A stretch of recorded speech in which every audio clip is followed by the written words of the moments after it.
Boa tarde, moçada! Tudo bem com vocês? Aqui quem vos fala é o professor Eugênio Bastos, canal Geogênio, democratizando o ensino da geografia. Moçada, vamos fortalecer o canal, se inscrevam no canal, dê aquele like, compartilhe o vídeo e ajude o professor Eugênio Bastos a democratizar o ensino da geografia. Moçada, no nosso encontro de hoje, eu não darei uma aula propriamente dita. E o que eu irei fazer é justamente falar a respeito de como vocês devem se preparar para os concursos que irão fazer em 2025 e doravante, nos próximos anos, aqueles que ainda têm pouca idade. Espero que vocês gostem do nosso encontro. Havendo qualquer dúvida, deixe a sua pergunta na parte dos comentários, que eu terei o máximo prazer de respondê-la. Então, moçada, vamos falar um pouquinho de como se prepara para um concurso.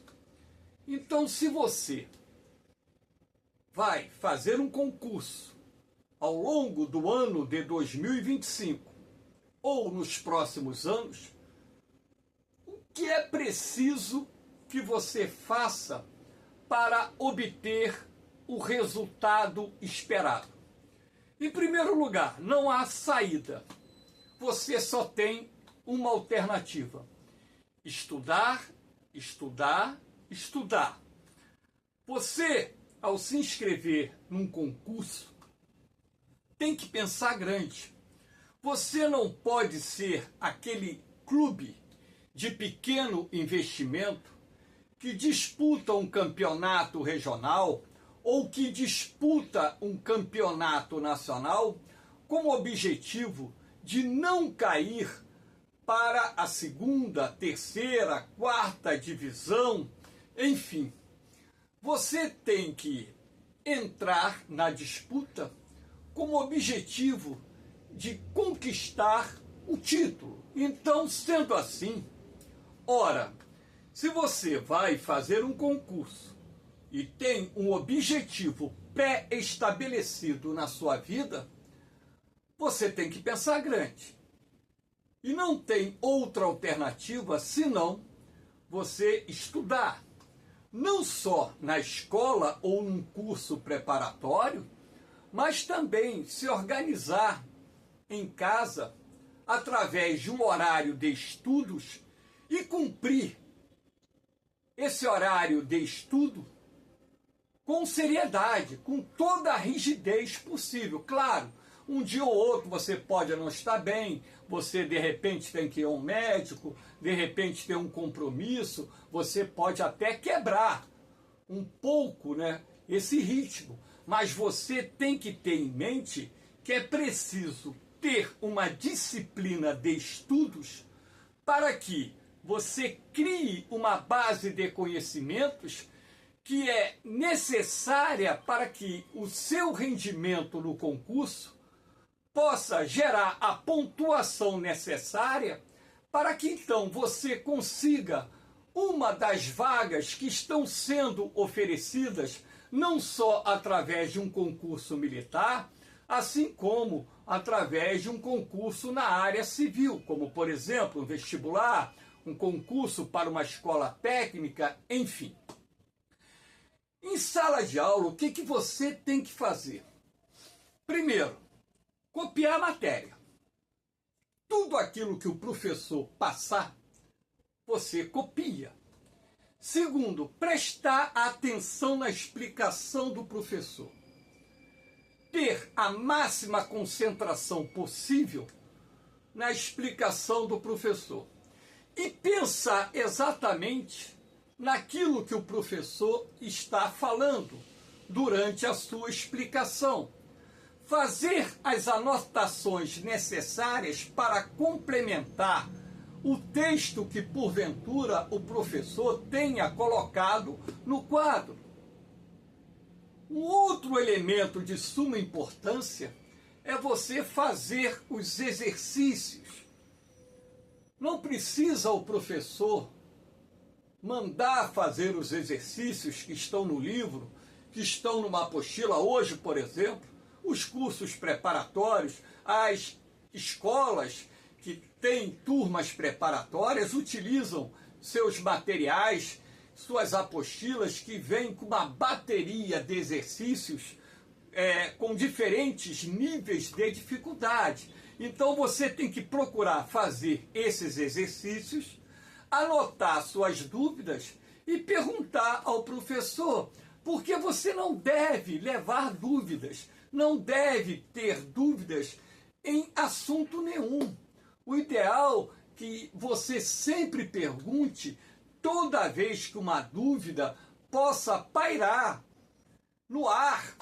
E também, durante a própria explicação do professor, é preciso que você, tendo dúvida, levante o dedo e faça uma pergunta. Por quê? Quando o aluno ele participa de uma aula, em primeiro lugar, essa aula ganha uma outra dinâmica. Porque uma coisa, eu como professor, que vou completar agora 44 anos de magistério em fevereiro, então uma coisa é o professor explicar uma aula através de um monólogo. Aí o professor pergunta, isso acontece comigo? Alguma dúvida? Não, ninguém tem dúvida, tem certeza. Mas no meu interior, eu sei que tem alunos ali que não entenderam bem aquilo que está sendo explicado, que tem alguma dúvida sobre determinados assuntos. Mas por vergonha de repente, ser zoado pelo colega ou pela colega, e de repente, por timidez, não se manifesta. Então, o que acontece com esse aluno? Ele está tendo a devida preparação para passar no concurso? Claro que não. Então, você tem que pensar grande, aquilo que eu disse logo no início. E você tem que entrar nesse concurso com objetivo definido, com foco, com determinação e colocando na sua cabeça que você pode conseguir a aprovação. Agora, você também tem que ter o entendimento que essa aprovação só virá mediante ao seu esforço, a sua dedicação, aos seus estudos, a sua vontade de aprender. E você tem que ter também em mente um outro aspecto. Se a vida correr dentro da normalidade, você que é adolescente, você que é jovem, você que já é adulto, tem que entender que chegará o momento que a vida cobrará de cada um de vocês responsabilidades que de repente no momento não tem, que é sustentar uma casa, sustentar uma família. Nós vivemos numa sociedade capitalista, portanto, numa sociedade de consumo. E eu falo isso com meus alunos na aula inaugural.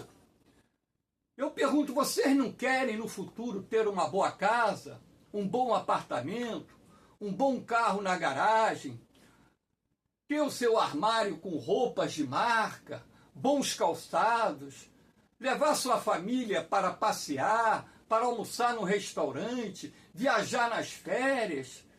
Não é isso que vocês querem?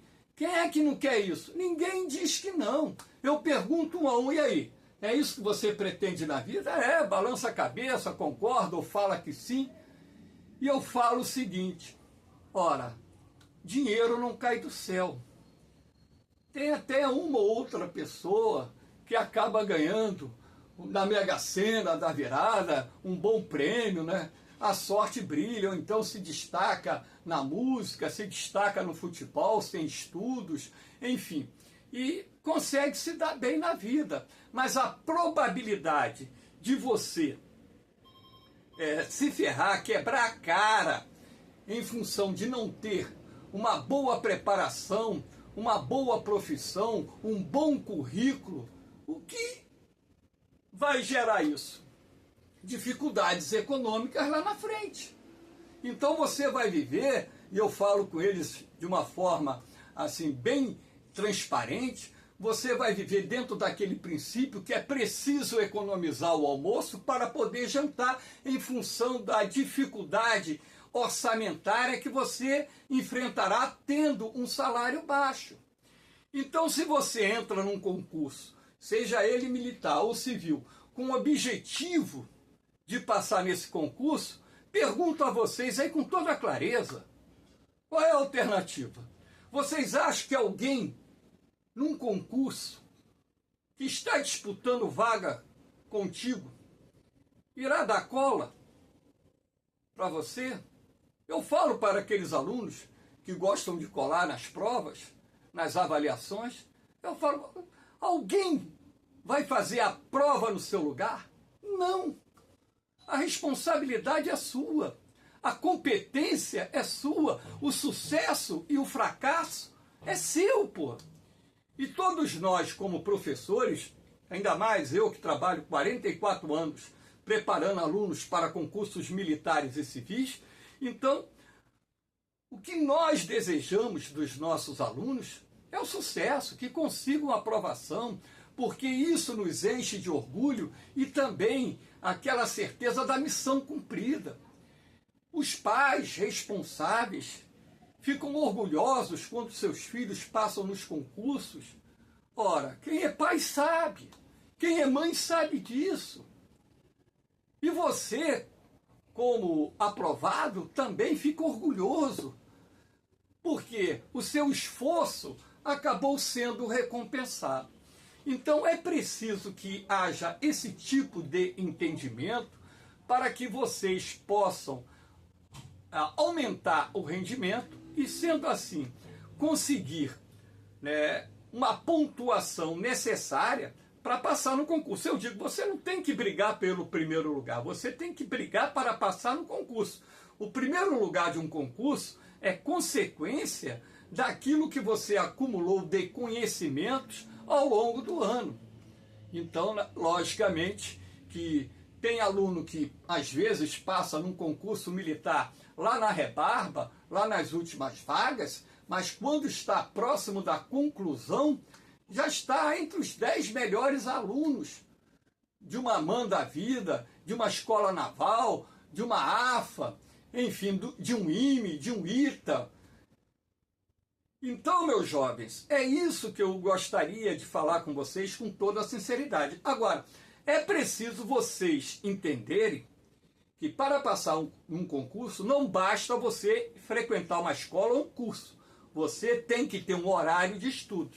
Razão pela qual eu aqui fiz um esboço de um horário de estudos de segunda a sábado. Por exemplo, se você estuda à tarde, eu coloquei aqui 4 horas de estudo de segunda a sexta, no caso aqui do Colégio Naval, e no sábado, um dia dedicado à resolução de exercícios, de preferência às provas anteriores do concurso. Então, como por exemplo, matemática é uma prova difícil, eu coloquei aqui 4 tempos. Português é uma prova difícil, eu coloquei 4 tempos. Aliás, matemática português, 4 tempos. História e geografia, eu coloquei 2 tempos.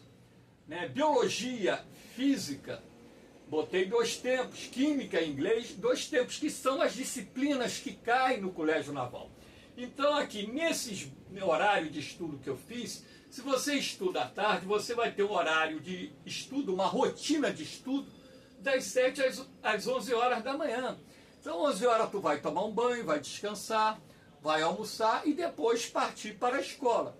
Agora, se você estuda de manhã e sai, por exemplo, 12h30, aqui no Rio de Janeiro, por exemplo, muitas escolas, o término do turno é 12h30, você vai para casa, né? Almoça, descansa um pouco e começa às 14 horas, ou dependendo, claro, da distância de onde você estude, você pode puxar, começar às 15 horas, em vez de terminar às 18, terminar às 19. Então isso aqui é uma ideia. Você pode fazer essa organização que eu coloquei aqui, assim como você pode ampliar. Por exemplo, né, começar a estudar às 6 horas da manhã, ou estender seus estudos até às 18, ou perdão, até às 19 horas, até às 20 horas. Tudo vai depender da sua determinação, da sua força de vontade e do seu objetivo em poder se preparar para ter um rendimento necessário para então alcançar uma das vagas ofertadas. Aqui, portanto, eu também fiz um esboço de horário para a EPICAR. A EPICAR tem um número menor de disciplinas, então aqui eu coloquei, por exemplo, ó, matemática, eu botei aqui 2, 4, 6 tempos. Português, 2, 4, 6 tempos. Botei 4 tempos de língua inglesa, tá entendendo? Para que vocês possam ter, né, consequentemente, né, e 2 tempos, claro, de redação, porque na EPICAR também tem redação. Enfim, aí você no sábado vai se dedicar aos estudos, cumprindo aquela mesma rotina do Colégio Naval, ou alterando o horário, mas fazendo um horário similar a esse. Logicamente que você que vai determinar suas necessidades, de repente você pode ampliar uma disciplina, 2 disciplinas, ampliar o horário de estudo para essas que você tem maior dificuldade e reduzir aquelas que você tem maior facilidade. Então isso aqui é uma ideia que eu recomendo seguir, mas não necessariamente é preciso você seguir da forma como está organizada aqui.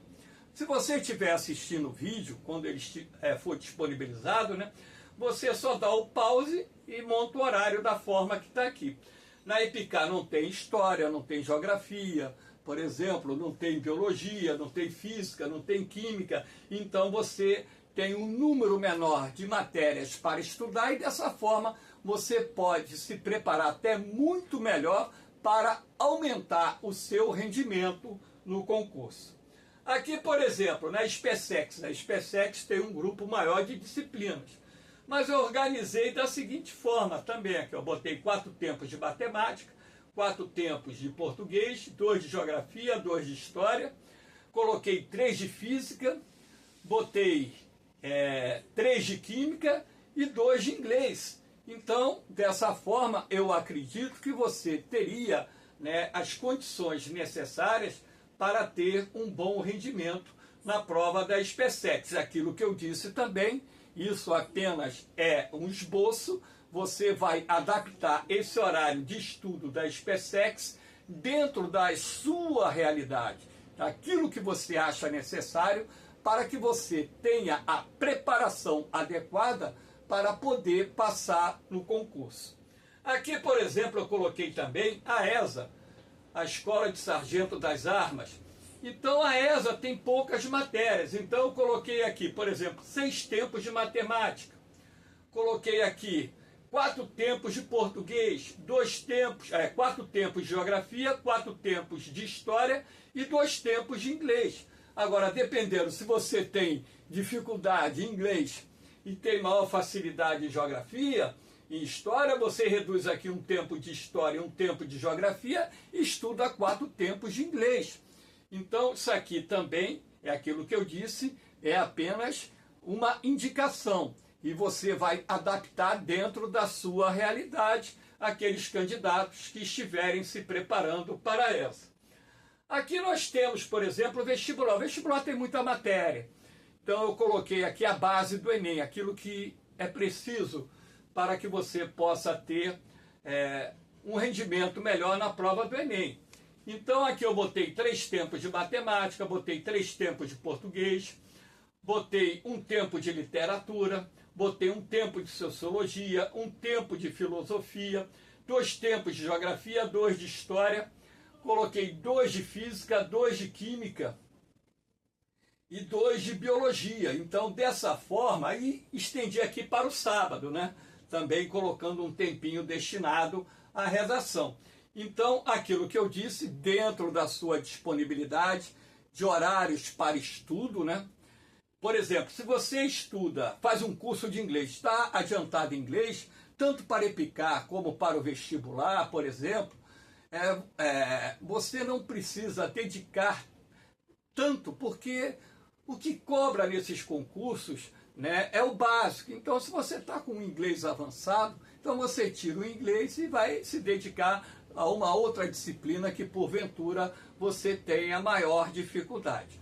Agora, você organizando um horário de estudo complementar, aquilo que é ofertado pela instituição de ensino onde você está estudando, consequentemente lhe dará condições para que você tenha uma melhor preparação e, em razão disso, consiga obter uma maior pontuação e o resultado almejado, que é a aprovação no concurso. Então é isso que o professor Eugênio Bastos deseja aos seus alunos, né? Eu criei esse canal de apoio para os alunos justamente para que eles pudessem, né, ter videoaulas sem custo nenhum, para também, né, poder ampliar seus horizontes de conhecimentos e melhorar o rendimento nos concursos.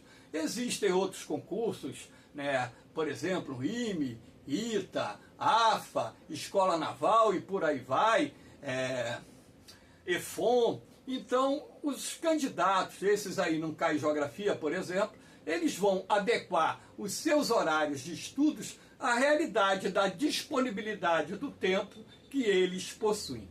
Moçada, em cima disso, eu espero que essas dicas possam ajudar vocês a terem um bom rendimento no concurso.